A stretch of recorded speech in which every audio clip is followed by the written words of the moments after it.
শুধু পতন না, একেবারে লণ্ডভণ্ড করে দেয়। তার 1 মাস আজকে 5 সেপ্টেম্বর 5 আগস্ট সেই পতন হয়েছে। যারা শহীদ হয়েছেন তাদের প্রতি আমি শ্রদ্ধা জানাই এবং আল্লাহর কাছে প্রার্থনা করি, মাগফিরাত কামনা করি, আল্লাহ যেন তাদেরকে সুস্থ করেন। যারা আহত হয়েছে এবং বিভিন্ন হাসপাতালে আছে তাদের সুচিকিৎসার জন্য সরকারের কাছে আমি আহ্বান জানাই। বন্ধুরা, নানাভাবে আমরা দেখছি এই সরকার, কিন্তু একটা জায়গায় আমরা সবাই একমত, এই সরকারটি আমাদের, এই সরকারটি দেশবাসী, এই সরকারটি আগামী দিনে একটি ভালো নির্বাচনের প্রেক্ষাপট তৈরি করে জনগণকে ভোটাধিকার ফিরিয়ে দিয়ে দেশে একটি গণতান্ত্রিক সরকার প্রতিষ্ঠা উপলক্ষ হিসাবে এই সরকার দায়িত্ব পালন করবে। এই জায়গাটি আমরা সবাই একমত এবং এই আন্দোলনটা যেটা হয়েছিল সেটা বাংলাদেশের মানুষকে ক্ষমতায়ন, তাদেরকে শক্তিশালী একটি প্রেক্ষাপট দেওয়ার জন্য, সেটি আমরা প্রত্যাশা করি এই সরকারের কাছে। বন্ধুরা, আমি বেশি বক্তৃতা করবো না, এই জন্য যে এরপরে আমাদের মান্না ভাই বক্তৃতা করবেন, কারণ সময় আমাদের খুব কম।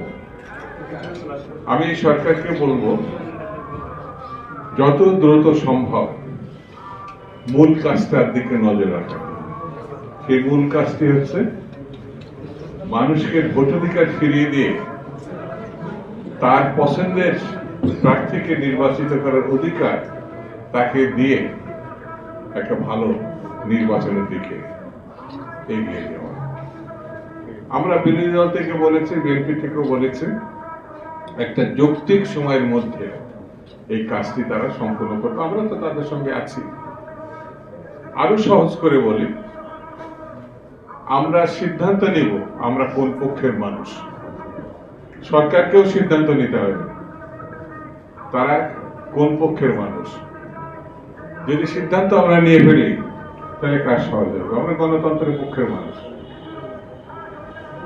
আমরা ফ্যাসিবাদের বিপক্ষের মানুষ। গণতন্ত্রের পক্ষে, ফ্যাসিবাদের বিপক্ষে, সহজ হিসাব।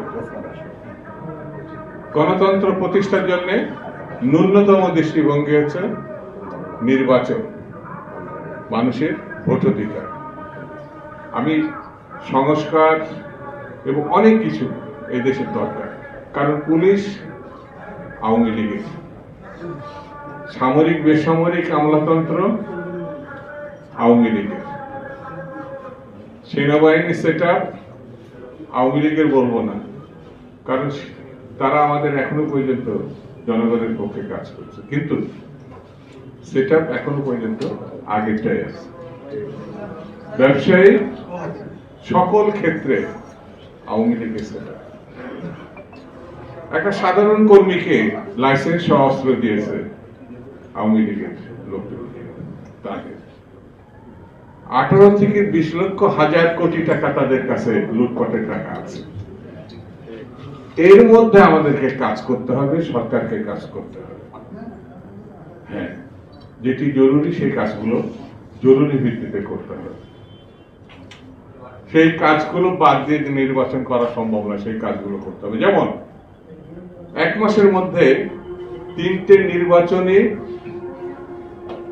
তছনছ করে ফেলেছেন, 3টে নির্বাচনের মধ্য দিয়ে গণতন্ত্র।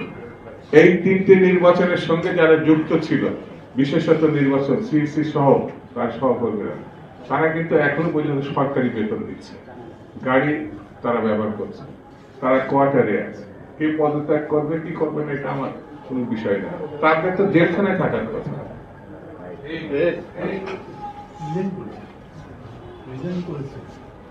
সর্বশ্রেষ্ঠ শুনলাম রিজাইন করছে। রিজাইন করার পর বাড়িতে যাওয়া কোনো কারণ নেই, তার জেলখানায় যাওয়ার কথা।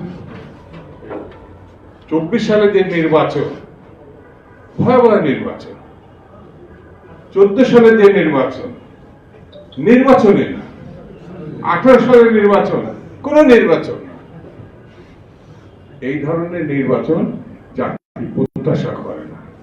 71 মুক্তিযুদ্ধের পরে একটা জাতির এই ধরনের নির্বাচনের নামে তামাশা কেউ প্রত্যাশা করে না। সেই জন্য আমি এই সরকারের কাছে অনুরোধ করব, আহ্বান জানাব, সবকিছু যেন সুন্দর একটি দৃশ্যের মধ্যে আমরা আনতে পারি, সেই উদ্যোগটা এই সরকার গ্রহণ করবে। আমরা তাদের সঙ্গে আছি। ধন্যবাদ। খুদা হাফেজ। বাংলাদেশ জিন্দাবাদ। ধন্যবাদ দুদু ভাইকে তার গুরুত্বপূর্ণ বক্তব্য রাখার জন্য। এই পর্যায়ে প্রধান অতিথির অনুমতি ক্রমে আজকের অনুষ্ঠানের সম্মানিত সভাপতি, আমাদের human rights and social development